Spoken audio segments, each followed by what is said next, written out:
Sir, I am coming in the ভিতরে। কে? হ্যাঁ হ্যাঁ, ভেতরে আসুন। গুড মর্নিং স্যার, বলি কেমন আছেন? আমি ভালো আছি। তা আপনার নামটা কি শুনি? আমার নাম স্যার ফেলু কুমার ফটফটি। সবাই আমাকে ভালোবেসে ফেলু বলেই ডাকে। এসব পরিচয়পত্র বাদ দিয়ে তাড়াতাড়ি কি প্রশ্ন ধরবেন ধরুন তো স্যার। চাকরি করার জন্য আমি একদম এক্সাইটেড হয়ে আছি। আচ্ছা ঠিক আছে, বলো তো দেখি সাইকেলের কটা চাকা থাকে? বলছিলাম বাইসাইকেলের নাকি মোটর সাইকেলের? বাইসাইকেলের। লেডিস বাইসাইকেল নাকি gents bicycle? Gents bicycle, gents bicycle. তা বলছিলাম স্যার, সাইকেলটা কোন কোম্পানির? হিরো কোম্পানির নাকি হারকিউলিস কোম্পানির? আচ্ছা মুশকিল তো, হারকিউলিস কোম্পানির। সাইকেলটা কি কালারের বটে স্যার? লাল, নীল নাকি হলুদ কালারের? নীল কালারের, নীল কালারের। স্যার বলছিলাম সাইকেলটা নিজের টাকায় কেনা নাকি স্কুল থেকে পাওয়া ফ্রিড সাইকেল? উফ, বাবারে বাবারে, নিজের টাকায় কেনা সাইকেল, নিজের টাকায়। স্যার দুটো চাকা থাকে, দুটো। সেটা তো তুমি প্রথমেই বলতে পারতে, এত ঘুরিয়ে ফিরিয়ে বলার কি আছে? ডাইরেক্ট বললেই তো পারতে যে সাইকেলে দুটো চাকা থাকে। তাহলে তুমি কথাটাকে এত পেঁচালে কেন? স্যার পেঁচিয়ে কথা বলাটা আমাদের 14 পুরুষের অভ্যেস। ঠিক আছে ঠিক আছে, এবার তুমি বলো তো বাঁশ বাগানে ভূত থাকে, এটা কি তুমি বিশ্বাস করো? একদমই না স্যার, বাঁশ বাগানে কখনোই ভূত থাকে না। তাহলে লোকে কেন বলে বাঁশ বাগানে ভূত থাকে? আসলে স্যার বাঁশ বাগান হচ্ছে খুবই সুন্দর নিরিবিলি একটা জায়গা। বাঁশ বাগানের তলাটা ছায়াদার ঠান্ডা নিরিবিলি একটা জায়গা হওয়ায় এরকম জায়গাতে হেগে খুব মজা হয়। তাই আগেকার দিনের বেশিরভাগ লোকজন বাঁশ বাগানে হাঁটতে যেত আর বাঁশ বাগানটাকে নোংরা করে রাখতো।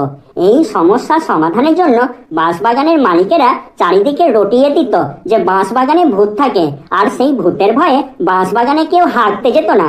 এই জন্য সবাই বলে বাঁশ বাগানে ভূত থাকে। বাবা, তোমার কথার মধ্যে খুব সুন্দর লজিক আছে তো। তুমি তো দেখছি অনেক কিছু জানো। স্যার আমি বহু দূর দূর পড়াশোনা করেছি তো, তাই অনেক কিছু জানি, এই আর কি। বেশ বেশ, এবার বলো দেখি গরু আমাদের কি দেয়? স্যার গরু আমাদের গুঁতো দেয়। হ্যাঁ, বলো কি গরু আমাদের শুধু গুঁতো দেয়? হ্যাঁ স্যার, গরু আমাদের শুধু গুঁতোই দেয়। কেন, গরু তো আমাদের দুধও দেয়। আপনাকে কে বললো স্যার গরু আমাদের দুধ দেয়? কেন, আমরা যে সবাই গরুর দুধ খাই, গরুর দুধ দেয় বলেই তো খাই। স্যার ভুলভাল বকছেন কেন? গরু কি কখনো আমাদেরকে দুধ দেয়? গরু কি কখনো আমাদের কাছে এসে বলে এই নাও দুধ নাও, আমার দুধ নাও তোমরা? কিন্তু তাহলে আমরা যে গরুর দুধ খাই, তাহলে ওই দুধ আমরা কোথা থেকে পাই? ওটা আমরা জোর করে গরুর কাছ থেকে দুধ বের করে আনি। আসলে গরুর বাটে যে দুধগুলো জমানো থাকে, ওই দুধগুলো গরুর বাচ্চার জন্য, মানে বাছুরের জন্য জমানো থাকে। কিন্তু স্বার্থপর মানুষজন চালাকি করে গরুর বাট থেকে ওই দুধগুলোকে কেড়ে নিয়ে আসে। ওই দুধগুলো বাছুরের খাবার কথা, কিন্তু চালাকি করে আমরা খেয়ে নিই। গরু আমাদেরকে কখনো দুধ দেয় না, আমরাই জোর করে গরুর কাছ থেকে দুধ ছিনিয়ে নিয়ে আসি। বুঝলেন তো স্যার এবার? বুঝেছি বুঝেছি, তুমি তো দেখছি একটা মহাজ্ঞানী মানুষ।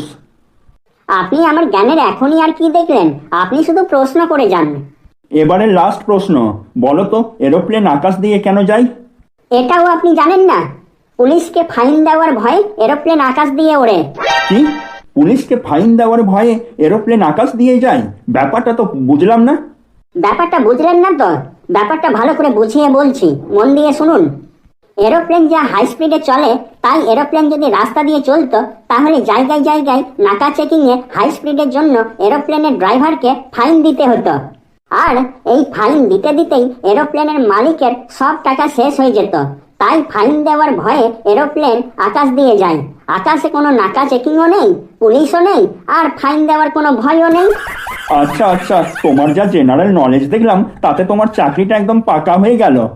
সত্যি বলছেন স্যার? আমার চাকরিটা একদম পাকা? হ্যাঁ হ্যাঁ, তুমি আজকে থেকেই ডিউটিতে লেগে পড়ো।